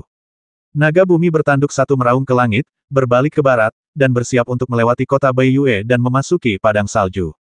Raja Ibel Gigi Hitam menunjukkan ekspresi panik, berlari ke depan leluhur Ibel Angin Hitam, dan berkata dengan cemas, "Leluhur Ibel, jika kau pergi sekarang, pasukan Ibel Surgawi akan dikalahkan." Leluhur Ibel Angin Hitam menatapnya dengan dingin dan mendengus, "Perintahkan pasukan untuk mundur. Tunggu sampai aku mendapatkan obat ajaib, lalu kembali untuk membasmi semut manusia ini." Leluhur Ibel, kita telah menderita kerugian besar dalam pengepungan ini. Jika kita mundur sekarang, kita akan kalah. Saran Raja Ibel Gigi Hitam. Leluhur Ibel Angin Hitam mendengus dingin, diam. Kalau anak buahmu tidak membocorkan berita tentang obat ajaib itu, bagaimana mungkin kita bisa berakhir seperti ini? Aku terkejut melihat betapa tidak bergunanya dirimu. Raja Ibel Gigi Hitam tahu bahwa dia tidak dapat mengubah keputusan leluhur Ibel, jadi dia hanya bisa menggertakkan giginya dan memerintahkan pasukannya untuk mundur. Ketika trompet tanda mundur berbunyi, pasukan Tianyao segera mulai melarikan diri dengan panik. Pasukan Long Yuan memanfaatkan situasi tersebut untuk mengejar dan membasmi mereka, dan meraih kemenangan besar lainnya. Kota Baiyue dapat mencegat pasukan klan Setan Langit, namun tidak dapat menghentikan Setan Langit yang memiliki kultivasi kuat. Oleh karena itu, tentara Long Yuan memblokir kota Baiyue, dan tentara Tianyao tidak dapat melintasi kota Baiyue dan memasuki padang salju. Namun, jika leluhur setan angin hitam ingin memasuki padang salju, tidak ada yang bisa menghentikannya. Setelah Raja Ibel Gigi Hitam memerintahkan penarikan, ia memerintahkan 1,2 juta tentara Ibel Langit yang kalah untuk kembali ke Gunung Dewa Ibel, dan kemudian membawa tim Ibel Langit tingkat tinggi untuk mengikuti leluhur Ibel Angin Hitam. Dia hanya berharap setelah leluhur setan angin hitam mendapatkan obat ajaib, dia akan berbalik dan membasmi Qin Tai'a dan Ye Xuan, sehingga dia bisa memenangkan pertempuran. Di puncak kota Baiyue, Qin Tai'a menyaksikan naga bumi bertanduk satu menghilang di pintu masuk padang salju. Dia tidak mengejar leluhur setan angin hitam karena tidak ada gunanya. Yang perlu dia lakukan hanyalah menjaga kota Baiyue dan menghentikan pasukan Ibel Surgawi di sini. Hang Zhan berdiri di samping dan berkata, saya harap Jenderal Muda dapat menemukan obat ajaib dengan cepat. Apakah bocah itu sudah kembali dan membawa kabar? Qin Tai'a berinisiatif bertanya. Night Owl di belakangnya menundukkan kepalanya dan menjawab, belum. Ketika Mayor Jenderal melewati dunia kecil kota Void, dia membawa pergi tikus pencari obat Heido. Jika kita punya tikus pemburu obat, kita akan punya peluang lebih besar untuk menemukan obat ajaib. Qin Tai'a mengangguk. Pei Sanyu tiba-tiba teringat sesuatu dan bertanya, bagaimana keadaan pasukan Zhou Agung? Para orang menyebalkan tak berguna itu, akan lebih baik jika mereka kalah dalam beberapa pertempuran. Fang Qianqiao menggelengkan kepalanya dan tertawa, kau terlalu banyak berpikir. Pasukan Zhou Agung memiliki 1,5 juta prajurit, 1.500 perahu terbang ringan yang mengapung, dukungan dari seluruh dinasti Zhou Agung, dilengkapi dengan senjata terbaik, dan tanah suci serta sekte yang tak terhitung jumlahnya untuk membantu. Jika mereka dapat mengalahkan kota dengan hanya 100.000 setan surgawi, itu akan menjadi keajaiban. Night Owl melaporkan laporan pertempuran yang diterima oleh para penjaga rahasia dengan jujur. Jun Tianwen memimpin pasukan Zhou Agung dan menaklukkan 3 kota Ibel Surgawi dalam 1 hari. Mereka sekarang merayakannya di kota Gletser. Pei Sanyu langsung menjadi tidak senang dan mengumpat sekelompok orang menyebalkan tidak berguna ini. Mereka secara khusus memilih kota paling sampah untuk diserang, dan mereka bertindak seolah-olah mereka tidak terkalahkan. Aku benar-benar menahan amarahku yang meledak-ledak. Jangan khawatir, suku Mulu tidak memiliki banyak pasukan. Begitu dia merebut semua kota milik suku Mulu, dia akan dapat mengancam kota Raja Ibel. Saat itu, mereka akan tahu apakah pasukan Ibel Surgawi benar-benar selemah yang mereka kira. Fang Qianqiao menepuk bahunya dan berkata, di ujung barat, di padang salju sebelah utara kota Baiyue. Di depan gunung bersalju yang terbuat dari es dan salju, bola guntur mengepakkan sayapnya dan mendarat di kaki gunung. Ye Xuan melompat dari belakang bola guntur dan mulai mengamati lingkungan sekitarnya. Salju tiada akhir, dan selain salju, yang ada hanyalah es. Lei Qiu menggerakkan bulunya dan mengibaskan Heido dari punggungnya. Heido jatuh ke salju dan langsung melompat-lompat sambil berteriak, dingin sekali. Dingin sekali. Yang ingin ditemukan Ye Xuan adalah tempat terdingin. Semakin dingin suatu tempat, semakin besar kemungkinan untuk menumbuhkan teratai peri jiwa es. Tentu saja, es dan salju alami semacam ini tidak ada artinya bagi Ye Xuan sekarang. Selama dia sedikit mengedarkan energi sejatinya, dia dapat menahan dingin yang parah. Hanya kacang hitam yang terasa dingin. Ye Xuan mengulurkan tangannya dan mencengkeram Heido dari belakang lehernya, lalu mengangkatnya dan berkata, kamu sangat gemuk, tapi masih berani mengeluh karena kedinginan. Titik. Heido membantah sambil bersuara mencicit hidungku membeku, aku tak dapat mencium bau ramuan itu, jadi aku tak dapat menemukannya. Ye Xuan pun berpikiran sama, lalu mengeluarkan sepotong obat spiritual atribut api dari cincin luar angkasanya dan memasukkannya ke dalam tangannya, sambil berkata, apakah ini baik-baik saja? Heido meraih ramuan obat itu dengan kedua kaki depannya dan menggigitnya dengan gembira. Setelah meminum obat berbahan api, udara yang dihembuskan akan membawa aliran panas. Ye Xuan berjongkok, mengulurkan tangan untuk menyingkirkan salju di permukaan gunung salju, dan mengetuk es dengan tangannya. Meskipun lapisan esnya sangat tebal, tidak terasa seperti telah membeku selama ribuan tahun. Ye Xuan menggunakan pedangnya untuk membelah lapisan dinding es dan menemukan bahwa lapisan es tersebut tidak menjadi lebih dingin saat masuk lebih dalam ke gunung. Ini tidak seperti lingkungan tempat teratai peri jiwa es tumbuh. Tentu saja, Ye Xuan belum pernah melihat teratai abadi jiwa es dengan matanya sendiri, jadi dia tidak bisa 100% yakin. Dia berbalik untuk melihat Hei Dou dan bertanya, apakah ada obat spiritual di dekat sini? Hei Dou mengendus keras dengan hidungnya, dan setelah beberapa saat, dia mencicit dan menjawab ada 3 ramuan spiritual yang bagus, 1 manik merah salju, 1 peri es. Yang kumaksud adalah teratai abadi jiwa es. Jangan khawatir tentang obat-obatan spiritual lainnya untuk saat ini. Ye Xuan menekankan. Hei Dou menjawab tidak ada obat ajaib yang dapat bertahan selama ribuan tahun, tapi peri es sangatlah lesat. Saat Hei Dou berkata demikian, dia melompat maju dan mulai menggali lubang di dinding es. Ye Xuan melangkah maju, meraih lehernya dan mengangkatnya, lalu melompat ke belakang bola petir dan berkata, ayo pergi ke tempat berikutnya. Bola guntur mengepakkan sayapnya dan terbang ke udara, terus mencari tempat terdingin di hamparan salju. Pegunungan yang diselimuti salju, gletser, lembah yang dingin. Setelah mencari di banyak tempat yang dingin, dia masih belum menemukan lingkungan yang paling cocok untuk menumbuhkan teratai peri jiwa es. Sebagai gantinya, dia menggali beberapa ramuan spiritual yang memiliki atribut es. Ye Xuan menatap langit dan melihat matahari hampir terbenam. Aku tidak tahu seperti apa situasi di kota Baiyue. Jika kita tidak dapat menemukan teratai abadi jiwa es, situasinya akan buruk. Ye Xuan melihat ke arah kota Baiyue di selatan dan bergumam pada dirinya sendiri. Melolong, Lei Qiu berteriak ke langit dan berkata ayo pergi ke tempat berikutnya untuk mencarinya. Ye Xuan meraih kacang hitam dan melompat ke belakang bola guntur lagi. Laki-laki, elang, dan tikus kembali terbang ke langit dan menuju target berikutnya. Ye Xuan duduk di belakang bola guntur dan membuka peta untuk mempelajari peta padang salju. Bola petir itu terbang tinggi di langit, menghadap ke bumi. Ada ribuan mil hamparan salju, dan hampir tidak ada warna lain yang terlihat kecuali putih. Tiba-tiba bola petir itu terbang menjadi embusan angin dingin. Angin dingin bertiup menerpa wajah Ye Xuan, dan dia merasa seolah-olah wajahnya dipotong oleh pisau es, dengan sensasi terbakar. Lei Qiu merasakan angin dingin dan langsung berteriak kegirangan dingin sekali, pasti di depan. Bola petir itu sangat pintar. Bola itu segera menyesuaikan arahnya dan terbang ke arah angin dingin, seolah-olah akan terbang ke asal angin dingin. Ye Xuan merasa ada yang tidak beres. Dia membuka peta dan menemukan bahwa angin dingin itu berasal dari gletser kutub di utara padang salju. Di sana memang dingin, tetapi bukan lagi hamparan salju. Berita yang terdengar dari Gunung Dewa Ibel dengan jelas menyatakan bahwa obat ajaib berusia 1000 tahun itu ada di padang salju. Oleh karena itu, lokasi targetnya pasti bukan di gletser kutub. Tentu saja, fakta bahwa lokasi sasarannya bukan di gletser kutub tidak berarti angin dingin ini tidak ada gunanya. Ye Xuan menggambar sebuah lingkaran dengan jarinya di lokasi gletser kutub dan berkata pada dirinya sendiri angin dingin bertiup dari sini, bertiup ke selatan, lalu terhalang oleh pegunungan bersalju. Arahnya perlahan berubah, bertiup ke selatan sepanjang pegunungan bersalju. Begitu ya, tidak heran kalau di dalam padang salju ada salju sepanjang tahun, tetapi tidak ada es atau salju di luar padang salju.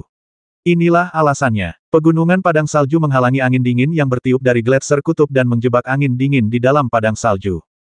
Pemandangan pegunungan bersalju ini sangat unik.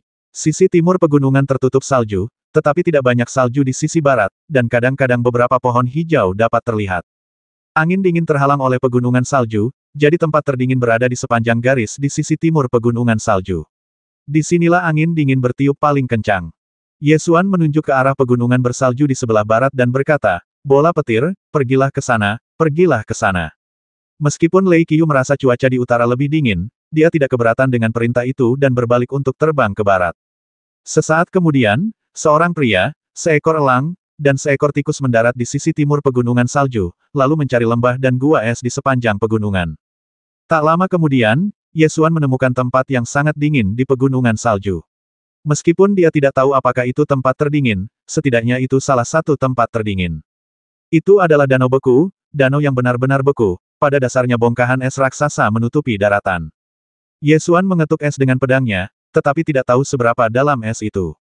Hei Dou, cepat lihat sekeliling untuk melihat apakah ada aroma obat dewa berusia 10.000 tahun di dekat sini. Permukaan es di danau es itu terlalu dingin. Hei Dou menolak untuk turun dari punggung Lei Qiu. Sebaliknya, dia berbaring di kasur bulu, mencari aroma ramuan dengan hidungnya. Mencicit. Hei Dou mengendus sebentar dan mencicit, berkata terlalu dingin. Aku hanya bisa mencium baunya dari jarak 1000 kaki. Aku tidak bisa menciumnya di bawah es. Ye Xuan melihat sekeliling, mengangkat pedang kunpeng, dan menebasnya.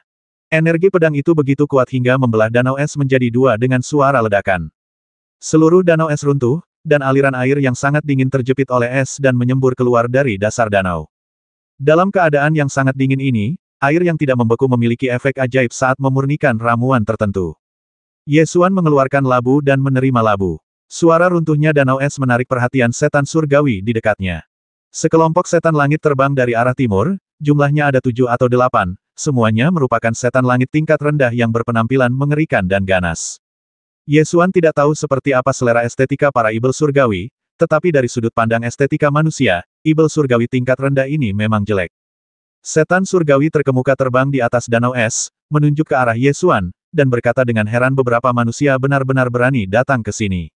Kita bisa makan daging dan darah segar lagi. Ada juga seekor burung besar yang kelihatannya sangat tampan. Ayo kita tangkap dan berikan kepada Raja Ibel terlebih dahulu. Mungkin kita bisa mendapat hadiah darinya, kata Ibel lainnya. Namun, setelah Ibel terakhir terbang di atas danau es, dia langsung menunjukkan ekspresi ketakutan dan berteriak pergi. Keluar dari sini, ada naga es di sini. Begitu naga es keluar, dia akan memakan kita semua. Naga es yang disebutkan oleh Ibel surgawi ini membangkitkan minat Ye Xuan. Secara umum, ada kemungkinan besar bahwa ada monster kuat yang menjaga obat-obatan spiritual langka. Tentu saja, gua tempat tumbuhnya obat ajaib berusia 1000 tahun ini disegel oleh leluhur Ibel Gunung Hitam. Yang disebut naga es kemungkinan besar ditinggalkan di gua oleh leluhur Ibel Gunung Hitam untuk menjaga obat ajaib tersebut. Tampaknya para setan surgawi ini telah mendengar rumor tentang naga es dan tiba-tiba menjadi panik. Apa yang kau takutkan? Mari kita basmi manusia ini terlebih dahulu, lalu pergi. Dengan kecepatan kita pasti akan sampai tepat waktu. Ibel surgawi terkemuka sama sekali tidak khawatir. Dia menunjuk ke arah Ye Xuan dan memerintahkan, silakan, basmi orang itu dan ikat burung itu. Beberapa setan surgawi berpikiran sama dan segera mengelilingi manusia itu dengan ekspresi ganas, seolah-olah mereka akan memakannya hidup-hidup. Mereka menyeringai dan berkata, kulit dan daging manusia ini pasti lebih enak daripada budak-budak kering itu. Ye Xuan melirik para ibel surgawi dengan acuh tak acuh dan berkata dengan tenang, para pecinta makanan, simpanlah mereka yang telah melihat naga es, dan kalian dapat melakukan apapun yang kalian inginkan dengan sisanya. Melolong, bola guntur itu meraung ke langit dan berubah menjadi kilatan petir yang menyapu. Petir menyambar, dan 7 ibel surgawi itu langsung meledak menjadi kabut darah. Pada akhirnya, hanya ibel surgawi yang mengatakan ada naga es di sini yang tersisa. Ibel langit itu menoleh ke belakang dan melihat bahwa semua ibel langit lainnya telah meledak menjadi kabut darah. Matanya membelalak dan dia menatap Ye Xuan dengan ngeri. Dia ingin berteriak tetapi tidak ada suara yang keluar. Ye Xuan berjalan mendekat, menunjukkan senyum tak berbahaya, dan bertanya di mana naga es yang kamu sebutkan. Ibel itu sudah sangat ketakutan. Dia membuka mulutnya tetapi tidak bisa mengeluarkan suara apapun. Namun, tatapannya beralih dari wajah Ye Xuan ke belakangnya. Dia perlahan mengangkat tangannya dan menunjuk ke belakang Ye Xuan, ekspresinya menjadi semakin ketakutan. Ye Xuan tidak perlu menoleh ke belakang, dia sudah tahu apa yang terjadi di belakangnya. Dengan bantuan akal sehatnya, ia melihat sesosok makhluk besar di belakangnya keluar dari dasar danau. Air danau yang dingin menetes dari tubuhnya, membentuk hujan es. Hei Dou berteriak ya dewa. Dia segera berlari ke kaki Ye Xuan, memanjat kakinya, dan bersembunyi di balik pakaian Ye Xuan dengan cekatan. Ye Xuan perlahan berbalik dan menatap pria besar itu. Sangat panjang, besar dan tebal. Bagian yang terekspos di atas air panjangnya ratusan kaki, dan tubuhnya setebal ruangan. Ia berdiri di atas air seperti menara yang menjulang ke langit. Ye Xuan mengenali siapa pria besar ini sekilas. Spesies ular piton retakan es purba. Ini adalah ular piton ibel yang sangat langka dengan sisik putih dan retakan es biru pada sisiknya. Ular piton pemecah es purba meraung ke arah langit dan menggigit. Ye Xuan menghunus pedangnya dan berlari ke kiri, berlari di atas es, dan meluncur jauh hanya dengan satu langkah. Wah, ular piton pemecah es menghantamkan kepalanya ke permukaan es, menelan ibel surgawi terakhir, dan pada saat yang sama menghancurkan lapisan es yang tebal. Air danau yang dingin bercampur dengan es yang pecah memercik kemana-mana. Melolong, bola guntur itu mengeluarkan teriakan elang yang keras, menerkam ke arah ular piton es, dan mematuk bagian belakang kepalanya dengan petir. Wah, ular piton es meraung marah dan berbalik untuk menggigit bola guntur. Bola petir itu sangat cepat. Ia mengepakkan sayapnya, meninggalkan jejak petir dan menghindar. Namun, Serangan bola petir sebelumnya tidak menyebabkan banyak kerusakan pada Ice Piton. Kekuatan tubuh Ice Crack Piton ini sangat langka di dunia. Seekor ular piton dan seekor elang mulai berkelahi. Bola petir yang dapat menyamai dewa bela diri yang kuat tidak mampu menekan ular piton pemecah es kuno berdasarkan hukum alam ular piton elang. Tak perlu dikatakan lagi bahwa ular piton retakan es kuno ini jelas merupakan binatang suci. Ye Xuan mengamati sejenak lalu memberi perintah patuk matanya. Bola guntur itu mengerti dan menukik turun dari langit, berubah menjadi kilatan petir dan mematuk mata ular piton es. Wah, cairan biru es menyembur keluar dari mata ular piton es. Ular piton es itu melolong melengking dan membuka mulutnya untuk menyemprotkan sejumlah besar es ke arah bola petir itu. Bola guntur itu mempercepat lajunya, mencoba menghindari embun beku yang disemburkan ular piton es. Namun, embun beku menutupi area yang terlalu luas. Setelah bola petir terbang di tengah embun beku selama beberapa detik, es dengan cepat terbentuk di bulunya. Dalam sekejap mata, bola itu membeku menjadi patung es dan jatuh dari langit. Ular piton es memutar tubuhnya, membuka mulutnya yang berdarah, dan menelan bola petir yang jatuh ke udara dalam sekali teguk. Tidak mungkin. Ye Xuan membelalakkan matanya, membuka bidang pedangnya dan bersiap untuk menyerang. Tepat pada saat ini, sebuah bola cahaya keemasan tiba-tiba menyeruak dari mulut ular piton es, dan kilatan petir menyambar ke seluruh tubuh ular piton es. Saat berikutnya, sebuah bola petir yang bersinar dengan cahaya keemasan terbang keluar dari mulut ular piton es, melesat ke angkasa, dan mengeluarkan suara teriakan yang keras. Melolong, mata ular piton es itu tertusuk dan terluka. Ia tidak dapat menelan bola petir itu sekaligus. Akhirnya, ia merasakan bahaya dan menyelam ke dalam danau es, berenang ke dasar danau. Ye Xuan menduga bahwa ular piton retakan es kuno ini kemungkinan besar adalah monster yang menjaga obat ajaib berusia 10.000 tahun, jadi dia segera menggunakan domainnya untuk mendorong air danau, bergegas masuk ke danau, dan mengejar ke arah pelarian ular piton retakan es tersebut. Thunderball berputar 2 kali di danau dan berteriak, jelas tidak ingin masuk ke air es. Namun pada akhirnya, saya tetap menekuninya. Gurgel-gurgel, gurgel-gurgel. Bola guntur itu menggelinding dan berjuang di dalam air, tampak seperti hendak tenggelam. Ye Xuan mengangkat tangannya dan meraih si pecinta makanan, menggunakan domainnya untuk mendorong air danau, dan mengejar ular piton es. Ular piton pemecah es purba berenang sampai ke dasar danau dan mengebor sebuah gua di dasar danau. Ye Xuan mempercepat pengejarannya, niat pedangnya membuka jalan dan mengalir ke dalam gua. Gua bawah laut ini sangat luas, dengan es yang terbentuk pada dindingnya, membuatnya tampak seperti gua es, dan terlihat sangat indah. Setelah berjalan beberapa ratus kaki di dalam gua es, arah gua es berubah dan naik ke atas. Setelah beberapa saat, gua es itu muncul dari air dan sampai ke dunia bawah tanah yang terbuat dari es. Es berdiri di tanah dan di atas gua, dengan sedikit warna biru es di antara warna putih. Jika Anda tidak tahu bahwa ada ular piton raksasa di celah es, pemandangan di sini bisa digambarkan sebagai indah hanya dengan melihatnya. Setelah mengejar ke sini, tidak ada jejak Ice Piton. Ye Xuan mengulurkan tangannya dan mengeluarkan kacang hitam. Hei Dou mengulurkan cakarnya dan menunjuk ke suatu arah, lalu segera bersembunyi kembali di balik pakaiannya. Ye Xuan segera menghunus pedangnya dan mengejar ke arah itu. Lei Qiu tidak begitu menyukai tempat ini. Meskipun dunia gua es ini sangat luas, tetap saja tidak banyak ruang untuk terbang. Lei Qiu hanya bisa menggerakkan kedua kakinya dan mengikuti Ye Xuan. Tubuhnya yang bulat berputar-putar, tampak sangat tidak terkoordinasi. Ye Xuan mengejarnya selama 1/4 jam dan menemukan bahwa gua es bawah tanah ini jauh lebih besar dari yang diperkirakan, dan tampaknya menembus seluruh pegunungan bersalju. Setelah masuk ke sini, Ye Xuan semakin merasa bahwa teratai abadi jiwa es seharusnya ada di sini.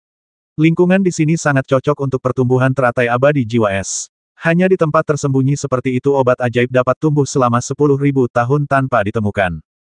Namun, saat Ye Xuan memasuki dunia gua es yang jaraknya 10 mil, dia tiba-tiba merasa ada yang tidak beres. Medan di sekitarnya terlalu datar, tidak seperti medan aneh gua es di luar. Terutama es di bagian depan, yang langsung menghubungkan tanah dan puncak gua, tidak terlihat seperti terbentuk secara alami. Ye Xuan berjalan mendekat sambil mengerutkan kening, meletakkan tangannya di atas es, dan tiba-tiba menghancurkan permukaan es dengan kuat, segera memperlihatkan pilar batu giok putih yang tersembunyi di dalamnya. Tempat ini buatan manusia. Ye Xuan menunjukkan sedikit keterkejutan. Ye Xuan meningkatkan kekuatan spiritualnya secara maksimal, memungkinkannya menembus lapisan es dan mengamati seluruh dunia gua es. Wujud sebenarnya dari dunia bawah tanah ini perlahan-lahan muncul. Ini sebenarnya adalah dunia bawah tanah yang digali oleh klan Setan Langit.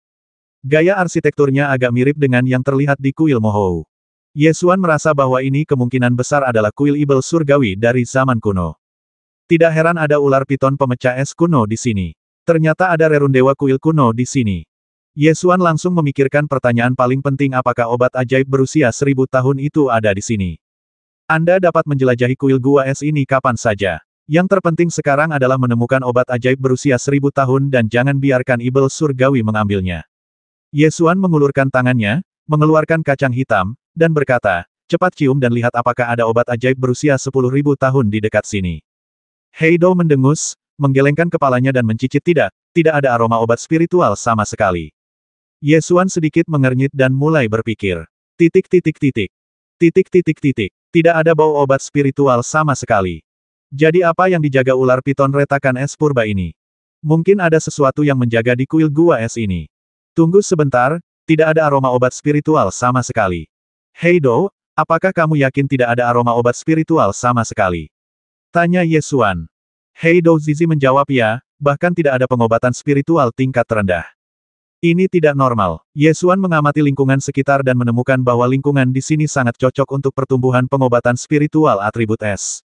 Aku telah mencari kemana-mana dan telah mencari di banyak tempat. Meskipun aku belum menemukan teratai peri jiwa es, aku selalu dapat menemukan 1 atau 2 obat spiritual di setiap tempat yang aku kunjungi. Meskipun kebanyakan dari mereka adalah obat spiritual tingkat rendah, setidaknya ada beberapa. Akan tetapi, bahkan pengobatan spiritual tingkat terendah pun tidak tersedia di sini. Maksudnya itu apa? Ye Xuan langsung teringat pada catatan tentang obat ajaib berusia 10.000 tahun di Kaisar Pil 7 Absolut. Kaisar Kijue dan pernah berkelana ke seluruh 9 langit dan 10 bumi, menemukan obat-obatan langka yang tak terhitung jumlahnya dari langit dan bumi, dan akhirnya menyimpulkan beberapa aturan.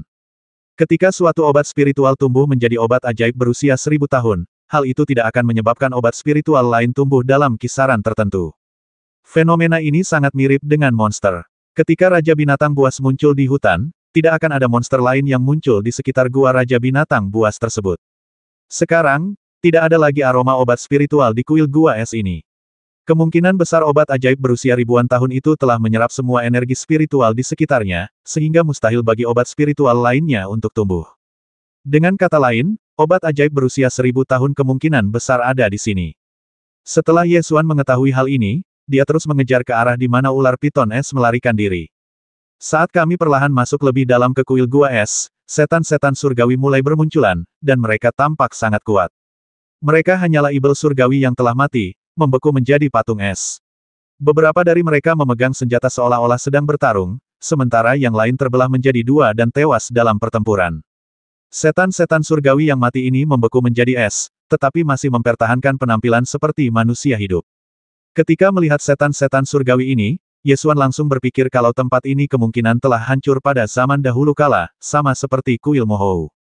Siapapun yang dapat menghancurkan kuil ibel surgawi pastilah makhluk kuat dari zaman kuno.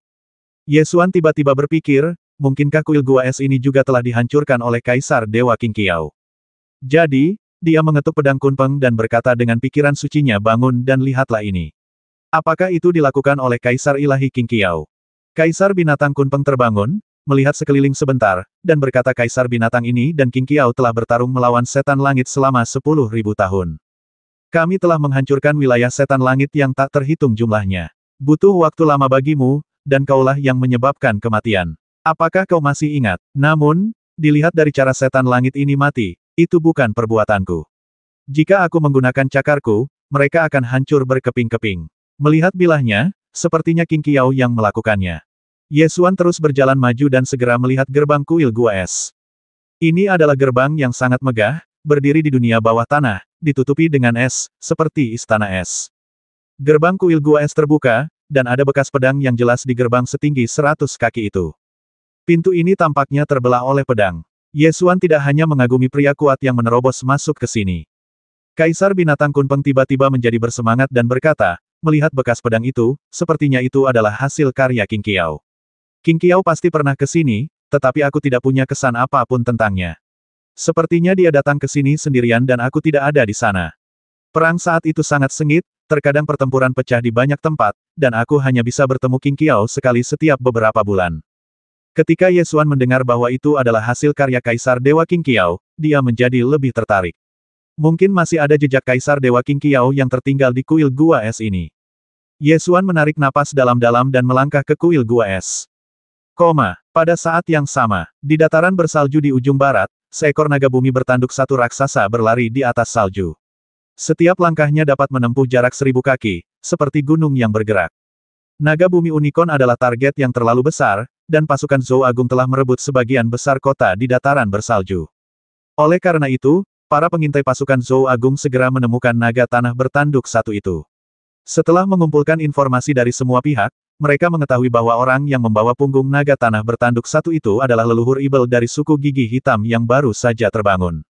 Wakil Panglima Tentara Zhou Besar adalah Shen Qianshan, yang pandai dalam taktik militer dan merupakan otak sebenarnya dari tentara Zhou Besar. Setelah Shen Qianshan mengetahui tentang naga bumi unicorn, dia langsung merasa ada yang tidak beres. Dia menatap peta dan bergumam pada dirinya sendiri, aneh, mengapa leluhur Ibel dari suku gigi hitam ingin menyeberangi kota pemujaan bulan dan memasuki dataran salju. Jun Tianwen duduk di singgasana komandan dan berkata dengan arogan bagaimana jika dia memasuki dataran bersalju. Jika dia berani menyerang kota yang kita duduki, dia akan mati di dataran bersalju. Shen Qianshan segera menjelaskan yang mulia, leluhur Ibel suku gigi hitam pasti punya tujuan memasuki dataran bersalju. Kalau tidak, dia tidak akan meninggalkan pasukan Ibel surgawi di Gunung Dewa Ibel dan melarikan diri ke dataran bersalju. Apakah para pengintai di pasukan itu tidak berguna? Apakah mereka bahkan tidak mengetahui tujuan leluhur Ibel angin hitam memasuki padang salju? Jun Tianwen menatap pemimpin pengintai itu dengan mata dingin. Pemimpin pengintai itu segera menundukkan kepalanya dan berkata, para pengintai memang belum mengetahui tujuan leluhur Ibel angin hitam memasuki padang salju. Bagian informasi ini diblokir dengan ketat. Shen Qianshan melingkari kota pemujaan bulan dan kota gigi hitam di peta dengan jarinya, sambil berpikir pasukan jurang naga menyerang kota pemujaan bulan dengan sangat mendesak kemarin, yang tidak seperti gaya Qintaya. Pasukan jurang naga pasti punya tujuan untuk menyerang kota pemujaan bulan. Seharusnya pasukan jurang naga tahu bahwa leluhur Ibel angin hitam akan memasuki dataran bersalju, jadi mereka menyerang kota pemujaan bulan terlebih dahulu dan mencegat pasukan Ibel surgawi di kota pemujaan bulan. Ayo, hubungi pasukan jurang naga, aku ingin bicara dengan Jenderal Qin. Para pengawal pribadi segera pergi untuk menghubungi tentara Long Yuan, dan Shen Qianshan turun untuk berunding dengan Qin Taiya menggunakan jimat pesan giok. Setengah jam kemudian, Shen Qianshan bergegas kembali dan berkata, Yang Mulia, leluhur Ibel angin hitam pergi ke dataran bersalju untuk mendapatkan obat ajaib berusia 10.000 tahun. Obat ajaib ini tidak hanya dapat memulihkan leluhur Ibel angin hitam ke kekuatan puncaknya, tetapi juga memberinya kesempatan untuk tertidur lagi. Tidak heran leluhur Ibel angin hitam bersedia bangun, ternyata dia masih memiliki kesempatan untuk tertidur lagi. Jun Tianwen menyipitkan matanya dan berkata, obat ajaib berusia 10.000 tahun. Ini adalah harta karun yang langka. Aku ingin meminum obat ajaib ini sendiri. Shen Qianshan segera mengingatkannya, Yang Mulia, ini sangat berbahaya. Kekuatan leluhur Ibel angin hitam jelas berada di atas alam Dao ilahi. Jika Anda pergi ke sana secara langsung dan berhadapan langsung dengan leluhur Ibel angin hitam, konsekuensinya tidak akan terduga. Apakah kita akan kehilangan obat ajaib berusia 1000 tahun? Jun Tian bertanya dengan tatapan dingin. Shen Qianshan berkata cepat Shen Changhai dari Baiyujing telah tiba di kota Bingchuan sehari sebelum kemarin. Kaisar manusia secara pribadi mengundangnya untuk keluar dari pengasingan. Jika itu adalah obat dewa berusia 10.000 tahun, Shen Changhai pasti tertarik. Namun, orang sekuat itu membutuhkan Yang Mulia untuk mengundangnya secara pribadi. 1220